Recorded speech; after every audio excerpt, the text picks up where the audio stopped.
प्रतीक यादव का लखनऊ में निधन हो गया। सुबह से पोस्टमार्टम तक और उनके अंतिम संस्कार को लेकर क्या कुछ अपडेट है, वो किस बीमारी से जूझ रहे थे और प्रतीक यादव की आखिरी रात कैसी बीती, हम आपको पूरी जानकारी देते हैं। नमस्कार दोस्तों, मैं नितेश शांडिल और आप सभी मुझे देख रहे हैं एशियन न्यूज पर।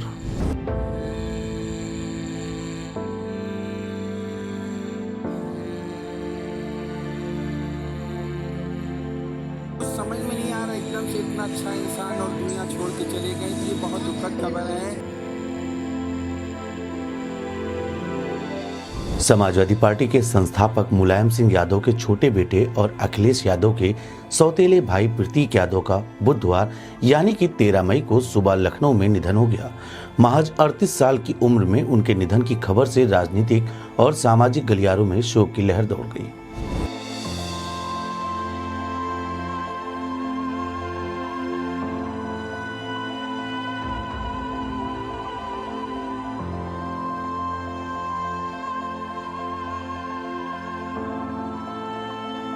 बताया जा रहा है कि देर रात उनकी तबीयत अचानक बिगड़ी थी। उन्हें इलाज के लिए सिविल अस्पताल ले जाया गया, लेकिन डॉक्टरों ने जांच के बाद उन्हें मृत घोषित कर दिया।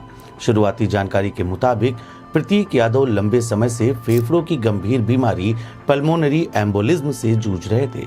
परिवार से जुड़े सूत्रों के मुताबिक बुधवार सुबह करीब 5 बजे प्रतीक यादव की तबीयत अचानक ज्यादा खराब हो गई।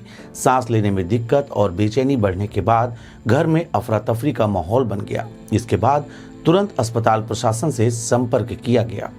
स्थिति को गंभीर देखते हुए सिविल अस्पताल के डायरेक्टर को फोन किया गया। मामले की गंभीरता को देखते हुए डॉक्टरों की टीम तत्काल सक्रिय होती है और मेडिकल सहायता की तैयारी शुरू कर दी जाती है। अस्पताल से डॉक्टर पहले उनके घर पहुंचते हैं। वहां जांच के दौरान डॉक्टरों को उनकी स्थिति बेहद गंभीर लगती है। डॉक्टरों ने तुरंत अस्पताल ले जाने की सलाह दी, क्योंकि हालात और हालत दोनों लगातार बिगड़ रहे थे। प्रतीक यादव को आनन फानन में लखनऊ के सिविल अस्पताल लाया गया। अस्पताल रिकॉर्ड के मुताबिक उन्हें सुबह करीब 5:55 पर इमरजेंसी में लाया गया। उस समय डॉक्टरों की टीम पहले से ही अलर्ट मोड पर थी।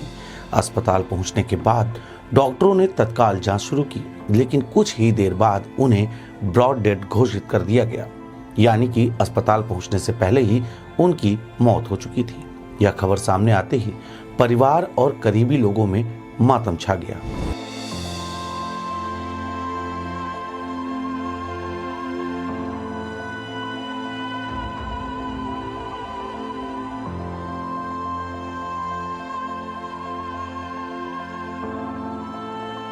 मामला हाई प्रोफाइल होने के कारण अस्पताल प्रशासन ने तुरंत पुलिस को इसकी सूचना दी।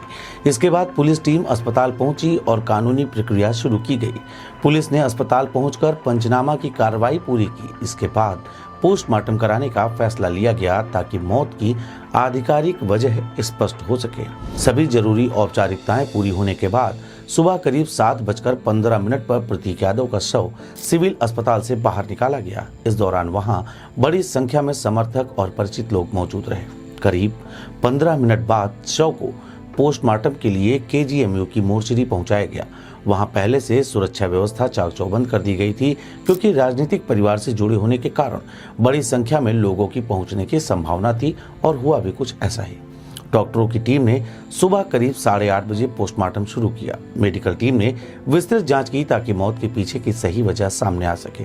करीब 1.5 घंटे चली प्रक्रिया के बाद सुबह 9:45 पर पोस्टमार्टम पूरा हुआ। इसके बाद शव को सौंपने की तैयारी शुरू कर दी गई। प्रतीक यादव की पत्नी और बीजेपी नेता अपर्णा यादव सीधे घर पहुंची। इस दौरान परिवार के करीबी और राजनीतिक लोग भी वहां मौजूद रहे। लखनऊ के KGMU सूत्रों के द्वारा यह भी बताया गया कि KGMU के डॉक्टर और 4 डॉक्टर्स ने पैनल बनाकर इस घटना को लेकर पोस्टमार्टम किया। विसरा भी सुरक्षित किया गया। दोपहर 1:30 से 2 बजे के बीच प्रतीक यादव का शव PM हाउस से विक्रमादित्य मार्ग ले जाया गया। इसी बीच प्रतीक यादव की बीमारी को लेकर अब बड़ी जानकारी भी सामने आई है। 30 अप्रैल को उनकी तबीयत गंभीर हुई थी, जिसके बाद उन्हें लखनऊ के एक निजी अस्पताल में भर्ती कराया गया था। बताया यह भी जा रहा है कि वह पल्मोनरी एम्बोलिज्म नामक गंभीर बीमारी से पीड़ित थे। यह बीमारी क्या होती है, हम इसके बारे में भी आपको जानकारी देते हैं। समाजवादी पार्टी के संस्थापक स्वर्गीय मुलायम सिंह यादव के छोटे बेटे प्रतीक यादव की पोस्टमार्टम रिपोर्ट भी अब सामने आ चुकी है। प्रतीक यादव की बुधवार को सुबह संदिग्ध मौत के बाद किंग जॉर्ज मेडिकल यूनिवर्सिटी में 6 चिकित्सकों के पैनल ने पोस्टमार्टम किया। इसकी रिपोर्ट भी अब जारी कर दी गई है। पोस्टमार्टम रिपोर्ट के मुताबिक फेफड़ों की नसों में खून का थक्का जमने की वजह से कार्डियक अरेस्ट हुआ, जिससे मौत हुई। आगे की जांच के लिए दिल और फेफड़ों से जुड़े कुछ नमूनों को सुरक्षित रखा गया है। इसके अलावा शरीर के कुछ अंगों यानी कि विसरा को भी रासायनिक जांच के लिए संरक्षित कर पुलिस को सौंपा गया है। डॉक्टर्स के अनुसार पल्मोनरी एम्बोलिज्म का खतरा high BP, high sugar, cancer, मोटापा एवं ट्रॉमा के मरीजों को होता है। इसे शरीर का दूसरा दिल भी कहा जाता है। जांच में यह भी सामने आया है कि पल्मोनरी एम्बोलिज्म एक ऐसी स्थिति है जिसमें शरीर में बना खून थक्के के रूप में हो जाता है और खून अक्सर पैरों की नसों से निकलकर फेफड़ों की धमनियों में फंस जाता है। इससे फेफड़ों तक खून और ऑक्सीजन का प्रवाह अचानक रुकने लगता है। फेफड़ों में खून का प्रवाह रुक जाने से मौत हो जाती है। खून रुकने से शरीर को ऑक्सीजन नहीं मिलती। दिल के दाहिने हिस्से पर बहुत ज्यादा दबाव महसूस होता है, जिससे हार्ट फेल जैसी समस्या भी सामने आती है। प्रतीक के मामले में बड़ा क्लॉट होने से अचानक सांस रुक गई, जिससे कुछ ही मिनटों में उनकी मौत हो गई।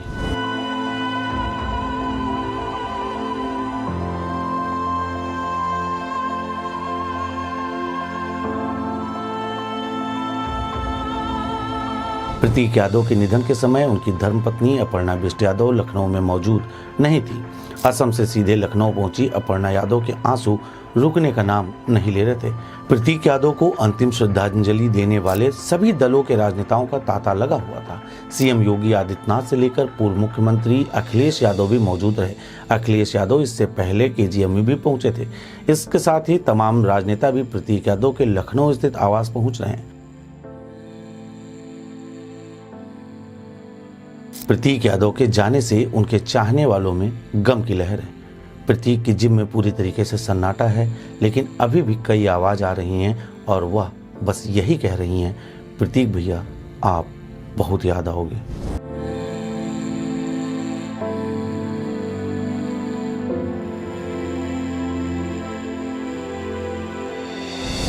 प्रतीक यादव का निधन मात्र 38 वर्ष की आयु में हो गया। इस घटना ने हर किसी को स्तब्ध कर दिया। सीएम योगी आदित्यनाथ से लेकर तमाम बड़े नेताओं ने इस घटना पर दुख व्यक्त किया है। अगर बात करें तो प्रतीक यादव के घर पर तमाम राजनेताओं का तांता लगा हुआ है और इस दौरान उन प्रतीक यादव के अभिन्न मित्रों में से एक अब्बास अंसारी भी वहां पहुंचे।